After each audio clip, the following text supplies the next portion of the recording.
Hi guys, CV Tomlinson here. So, for those of you who saw my preview that I posted right after I put up my video, Writing 101 Redemption Arc, then you know originally the video for this week was going to be a deep dive and analysis of the character Kylo Ren / Ben Solo. But then I got hit with a virus that left me non-functioning, unfunctionable. I still have a bit of a virus brain, but I was down for the count for 2 days straight. So, yeah, that video is still on the agenda, but it's not gonna come till much later. So I'm doing this video instead, which was supposed to be just a short encore video to Writing 101 Redemption Arc, but in reaction to my illness and my schedule getting all wackadoodle, I expanded this script into what it is now, and I'm actually okay with that, because what I'm about to talk about is important. And I'm not going to post any fun little images for this, because, quite frankly, this isn't going to be a fun video.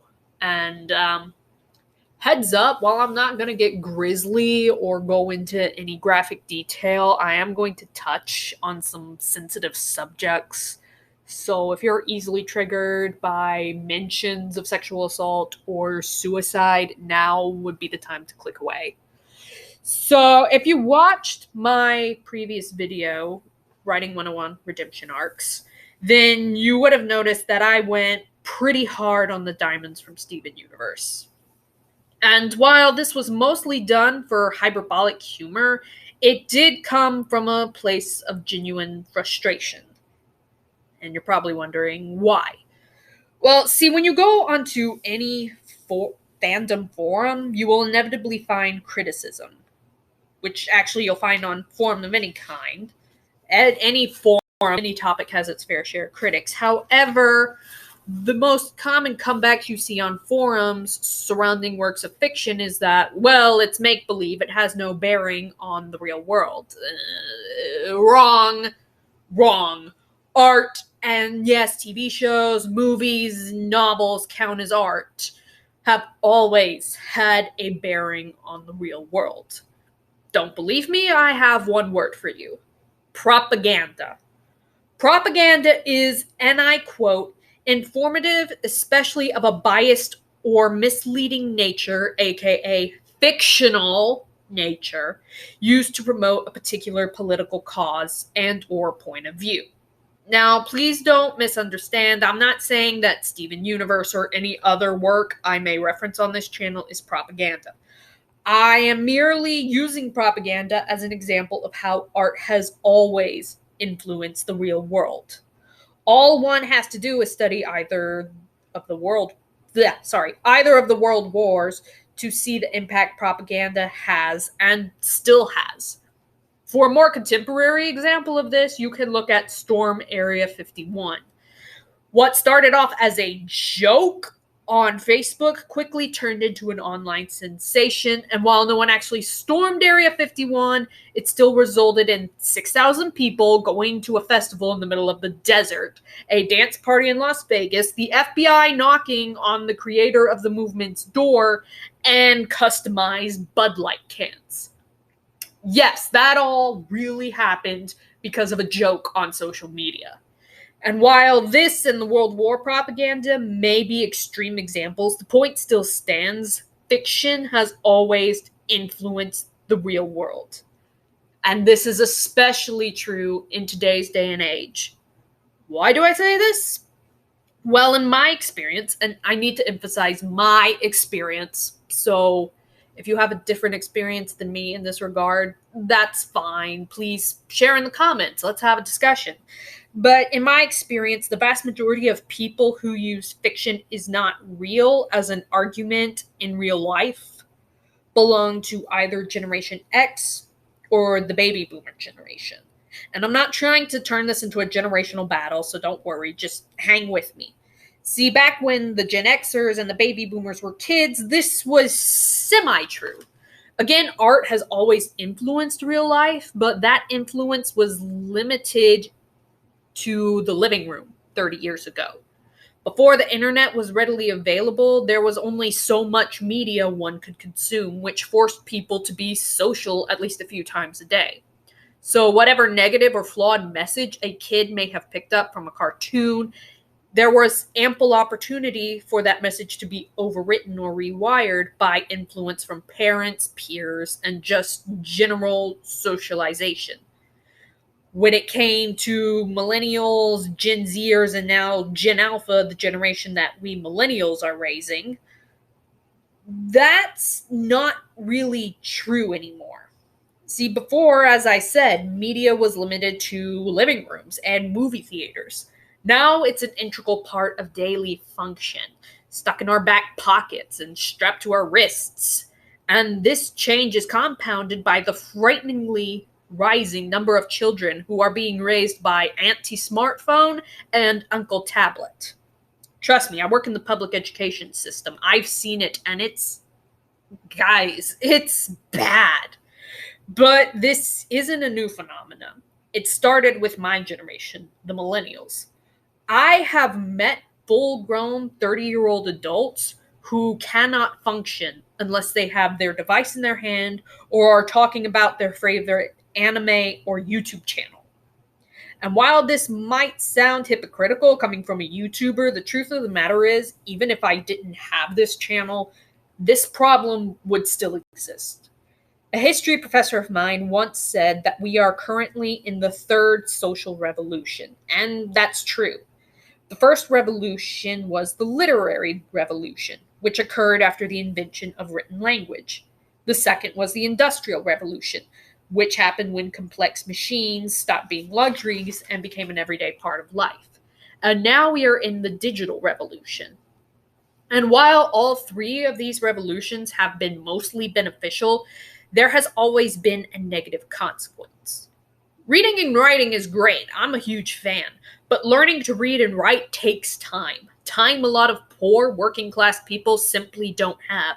So the literary revolution inevitably created a huge divide between the haves and the have-nots. A divide that, while it has narrowed, is still very much in existence today. The Industrial Revolution resulted in several machines and devices that made life easier, but it resulted in us polluting our planet to a detrimental degree.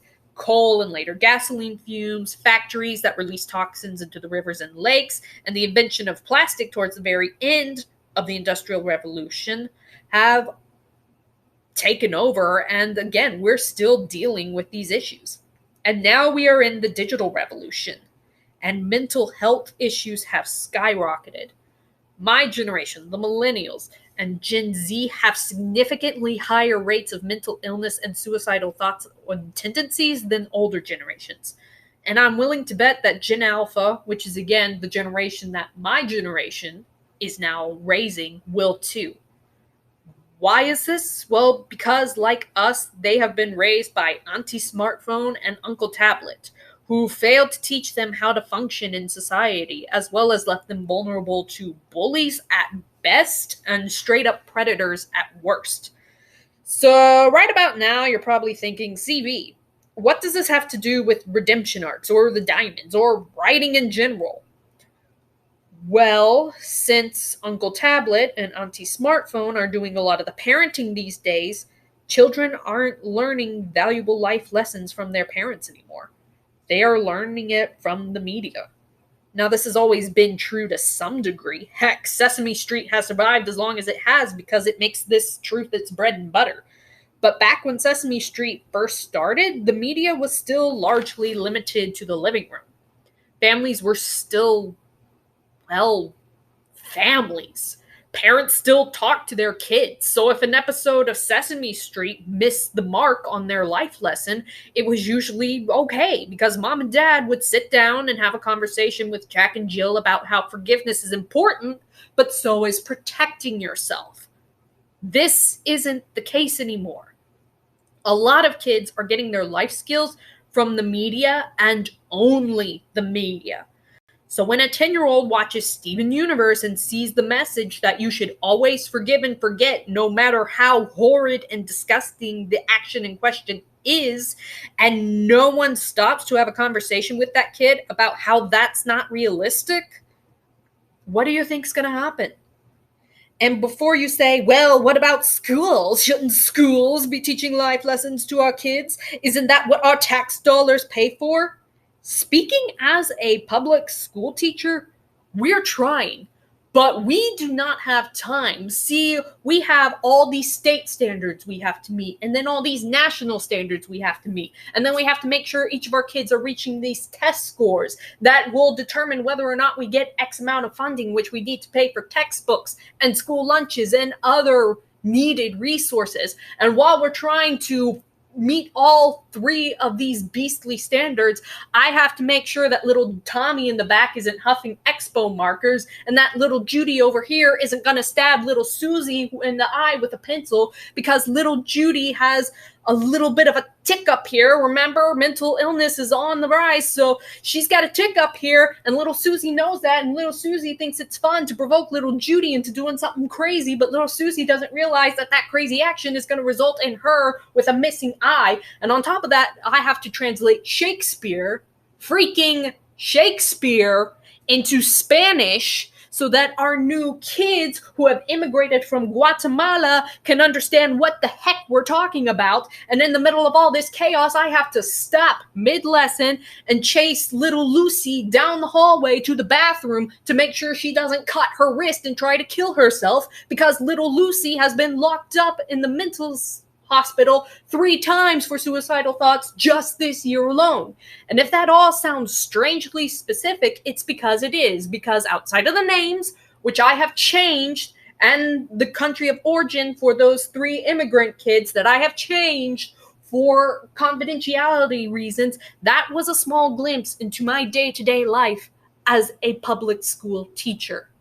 We do not have time to teach life lessons like forgiveness and protecting yourself and sacrifice and consequences. There is no time in our day-to-day life to do this because, and I forgot to mention this, on top of all that stuff I already said, school shootings are now a thing, so every month we have to have a drill on what to do if an active shooter comes into the classroom, and then afterwards I have to spend 2 days reassuring my students that if this were to ever happen, I'd make sure they get out alive, even though both I and the kids know that's a lie, because the sad fact is, if an active shooter comes into your classroom, someone is going to die. And you cannot determine who that will or will not be. It's all up to chance.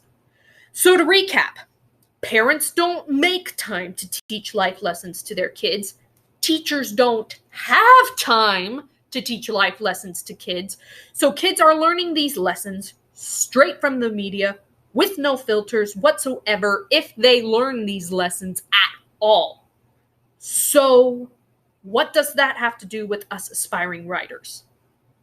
Well, when kids get on their device, what do you think they're doing? One of 3 things. They're either A, on social media, B, playing games, or C, watching or reading their favorite story. When I say kids are getting their life lessons from the media, what I really mean is kids are getting their life lessons from us, writers. Whether we want to admit it or not, the stories we write will shape the next generation. And unlike previous generations, we don't have mom and dad to check us, to hold us accountable. Because more and more parents are blissfully ignorant, whether from lack of education or choice, about what media their children are consuming. Sad to say, but for all intents and purposes, we are these kids' parents. We are the ones they are going to learn forgiveness and redemption and sacrifice and consequences from. And if that scares you, good. You should be scared. This is a huge responsibility that none of us asked for. But that's still the hand we've been dealt. And we have to learn to play with it until we can draw some new cards. Until terrible parents stop sucking at their job, we will have to be very careful about what messages we are putting in our stories, because we may be the only ones these kids get it from. Fellow millennials, can we talk for a second, seeing as you're probably making up the vast majority of this audience? Millennials, we don't deal with reality very well. We're great at advocating for needed change. We're great at speaking out against the wrongs of the world. We do not tolerate crap. And I'm proud of my generation for that. But when it comes to dealing with harsh realities, the typical millennial approach is to either screech like a banshee or bury our heads in the sand. Without fail, whenever I come across some sort of protective gear or device for women online, there's always 2 to 3 comments saying something along the lines of, "Why does this even exist? Women shouldn't have to constantly be afraid for their safety." And okay, true. It's not fair that I have to have a taser in my back pocket, knife on my keychain, and a key jammed in between each knuckle to feel safe going anywhere alone. And carrying a taser and knife with me will not make all rapists and murderers go away. But that knife and that taser can save me from being raped or killed in a precarious situation, which, I'd prefer. Protective gear aimed at women isn't made to support sexism or misogyny. It's made because, sadly, sexism and misogyny is the reality. And until a new reality presents itself, we have to learn how to survive in this one. No, it's not right that there are so many parents out there who neglect their kids to the point that a smartphone is more of a mom than, well, mom.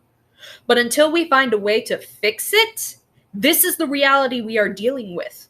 And as writers, we have to be aware of the impact we have on children, and we have to take care accordingly. Many of you are probably getting defensive and are thinking things like, well, it's not my fault. And while that's true, that doesn't exempt you from responsibility. If you and your dad went out fishing and you saw a boat full of people sinking but did nothing to save them because it's not your fault they set sail in a leaky boat, their blood would still be on your hands because you had the means to save them and chose not to. Likewise, if you were driving a race car and you saw a kid run into the track, and despite having enough time to stop, you chose not to because they shouldn't have been on the track to begin with, you'd still go to jail for manslaughter. Just because you aren't responsible for the circumstances doesn't mean you aren't responsible for the consequences. Let me say that again. Just because you aren't responsible for the circumstances doesn't mean you aren't responsible for the consequences. As writers, it's not our fault that bad parents are letting media raise their kids. But if you write a story with a toxic message, such as no one has to suffer any consequences for any of their bad actions, and then your young, impressionable fans recreate that toxic behavior, such as bullying a person into attempting suicide, and then screaming, "Gasp, how did this happen?" then that is your fault and your fault alone.